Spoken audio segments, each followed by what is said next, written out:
আপনি বলেছেন যে বঙ্গবন্ধু নিয়ে ব্যবসা হয়েছিল। আমি অবশ্যই স্বীকার করি বঙ্গবন্ধুকে নিয়ে ব্যবসার কথা ডক্টর রহমান তার নিজস্ব আলোচনায় অনেকবার অনেকভাবে এটি বলেছেন, আমিও নিজে এটি বলতে চাই। তো বঙ্গবন্ধুর ব্যবসাটা যদি একটা থিসিস হয় তাহলে কি তার এন্টিথিসিসটা দাঁড় করা দরকার হচ্ছে এইভাবে যে তার একক যে মানে অবস্থানটা, তিনি যে একটা অবিসংবাদিত নেতা ছিলেন সেই জায়গাটা থেকে বেরিয়ে এসে আপনি কি তাকে নিয়ে কার্টুন করতে চান এখন? মানে ওয়ানলি বিকজ তাকে নিয়ে ব্যবসা করেছিল আওয়ামী লীগ, এখন আপনি তাকে কার্টুন করতে চান? এখন আপনি তার মূর্তি ভাঙার কথা বলেছেন, থিসিসের কথা বলেছেন। আওয়ামী লীগ কিন্তু এন্টিথিসিসের যে রাস্তাটা সেটা বন্ধ করে দিয়েছিল। থিসিস যেখানে থাকবে সেখানে এন্টিথিসিস থাকবে, সেটা থেকে সিনথিসিস আসবে। কিন্তু আওয়ামী লীগ যে কাজটা করেছিল শুধু বঙ্গবন্ধুকে রেখে আশেপাশের যেই ক্যারেক্টারগুলো রেখেছিল তাদেরকে ওয়েপ আউট করে ফেলেছে। তাজউদ্দিনের কথা কখনো বলা হয় নাই, সৈয়দ নজরুলের কথা কখনো বলা হয় নাই। অর্থাৎ শুধুমাত্র বঙ্গবন্ধু কেন্দ্রিক যে মুক্তিযুদ্ধটা হয়েছিল, কিন্তু আমরা দেখি আমি আপনাকে একটু অনুরোধ করতে পারি যে আপনার তো অনেকগুলি ভার্সন, আপনি এখন কোন ভার্সনে আসেন আমি ঠিক জানি না, কিন্তু আপনাকে কি আমি দেখতে পারি যে আপনি বলছেন যে তাজউদ্দিন আহমেদ কোশেয়ার করা ছিল, তাজউদ্দিন আহমেদের পরিবারের থেকে সবাই আসলে সরকারে কোনো না কোনো ভাবে ছিলেন সবসময়। সৈয়দ আশরাফুল ইসলামের কথা, সৈয়দ নজরুল ইসলামের কথা বলেছে, তার পরিবারেরও আসলে মানে সদস্য আওয়ামী লীগের সর্বোচ্চ পর্যায়ে, দ্বিতীয় সর্বোচ্চ পর্যায়ে পর্যন্ত উঠেছিল। এবং আপনি থিসিস, এন্টিথিসিস এবং সিনথিসিসের কথা বলেছেন। আপনি নিশ্চয়ই এটিও জানেন 75 থেকে 96 সাল পর্যন্ত বঙ্গবন্ধুর নাম উচ্চারণ করা পর্যন্ত একটি নিষিদ্ধ জায়গা পর্যন্ত ছিল। আপনারা সবগুলি জিনিসই বিবেচনা করেছেন কিনা? দেখেন, ঠিক একইভাবে যেমন 75 থেকে 96 পর্যন্ত বঙ্গবন্ধুর নাম উচ্চারণ করা নিষিদ্ধ ছিল, ডিজিটাল সিকিউরিটি অ্যাক্টে বঙ্গবন্ধুকে নিয়ে কোনো ধরনের যেটাকে তথাকথিত, যেটাকে আমরা বলি যে ইয়া হবে, মানে বঙ্গবন্ধুর যে কন্ট্রিবিউশন ক্ষুণ্ণ করা হবে, এমন ধরনের বক্তব্য দেওয়া যাবে না। ডিজিটাল সিকিউরিটি অ্যাক্টে কিন্তু ছিল। সেই আইন পাল্টান, আওয়ামী লীগ বঙ্গবন্ধুকে যেভাবে উপস্থাপন করা হয়েছিল সেটা কিন্তু প্রশ্নবিদ্ধ।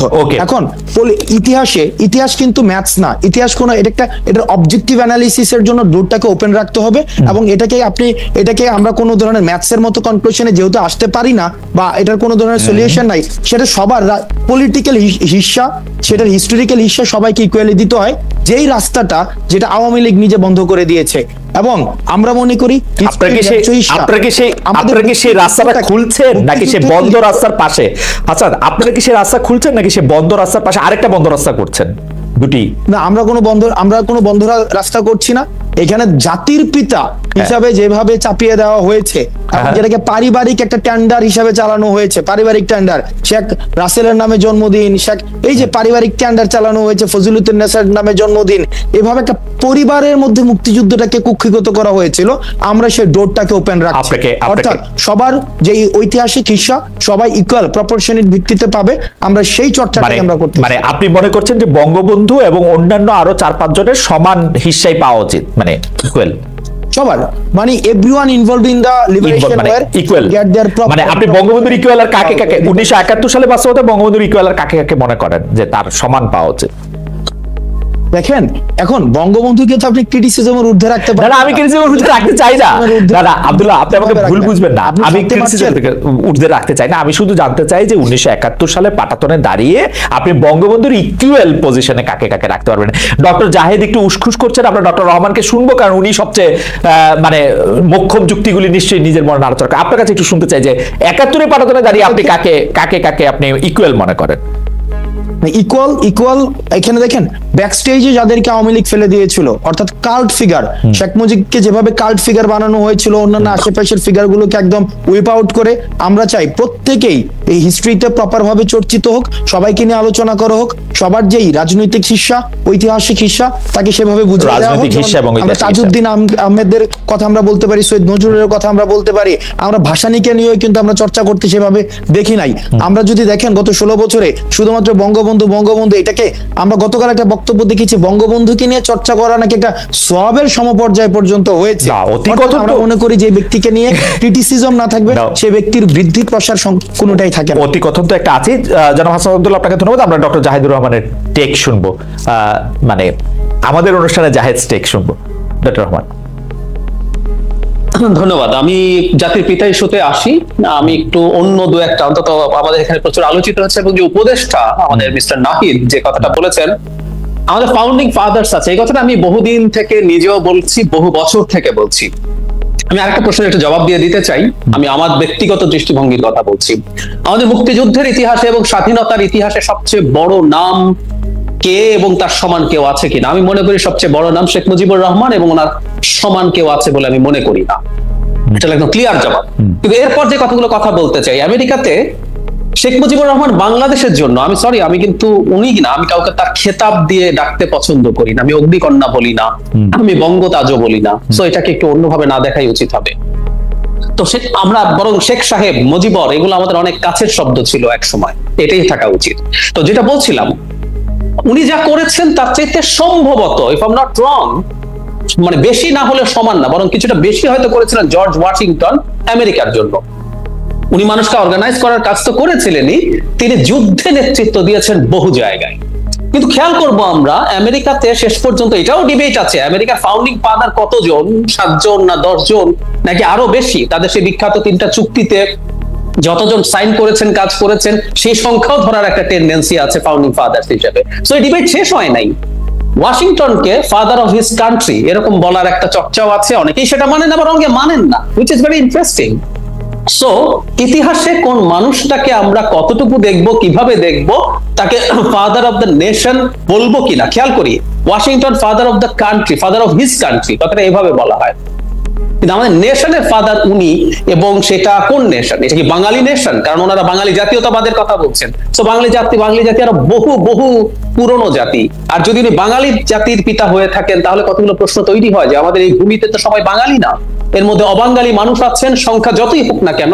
একটা আধুনিক লিবারেল রাষ্ট্র যেটা স্বপ্ন আমি দেখি, সেখানে সেইভাবে এদেরকে আদার করে দেয়া যায় না। সো আমি মনে করি যে মুক্তিযুদ্ধের ইতিহাসে আমরা যদি এখন সেই আলোচনাগুলো করি, নাম সমান না, কিন্তু গুরুত্বপূর্ণ নাম তাজউদ্দিন আহমেদ আছে। আপনি তাজউদ্দিন আহমেদের পরিবারের সদস্যদেরকে বিভিন্ন পদে নেওয়ার কথা বলছেন, কিন্তু তাজউদ্দিন আহমেদকে স্বীকৃতি দিতে সমস্যা কি ছিল? তাজউদ্দিন আহমেদকে যুদ্ধের সময় আমাদের অত্যন্ত টাফ একটা সময় নেতৃত্ব দেননি। আপাতমস্তক আওয়ামী লীগার ছিলেন, জেল হত্যা মামলায় জীবন দিয়েছেন। ডক্টর রহমান, আমি আপনার এই বক্তব্যের সাথে সম্পূর্ণ একমত।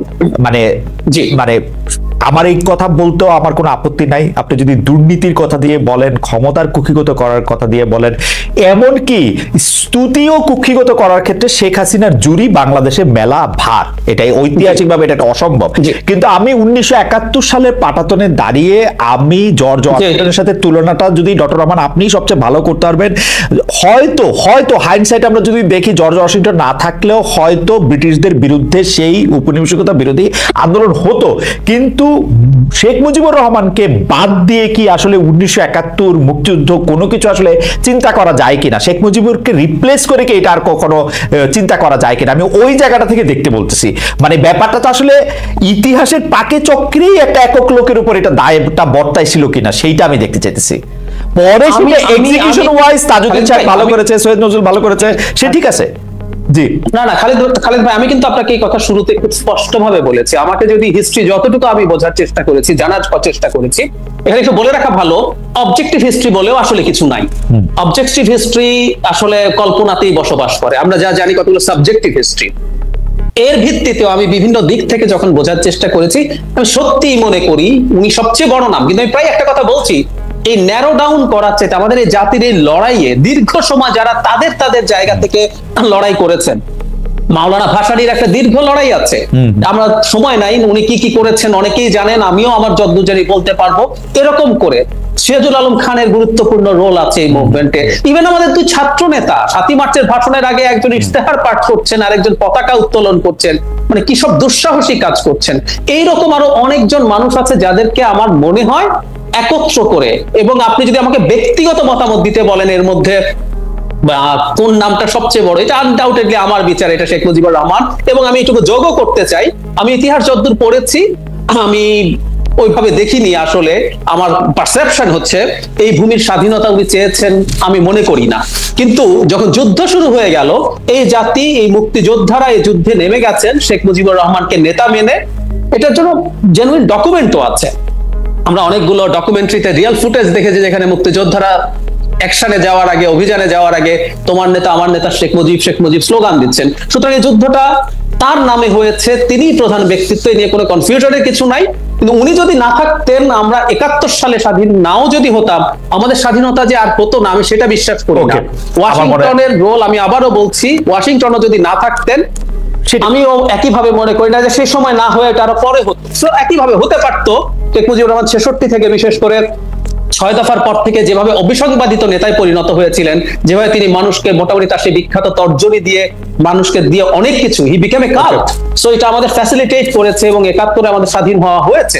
কিন্তু এটা যে উনি না থাকলে হতো না এবং কিছুদিন পরও হতো না, আমি মনে করি না। কারণ পাকিস্তান একটা অস্বাভাবিক স্টেট ছিল, এই দুই প্রান্তে দুটো স্টেট একসাথে থাকতে পারতো বলে আমি বিশ্বাস করি। ডক্টর জাহিদুর রহমান অত্যন্ত চমৎকার বলেছেন, সেই জন্য এই বিষয়ে আমি মনে করি যে আমি পরবর্তী প্রসঙ্গে যেতে পারি।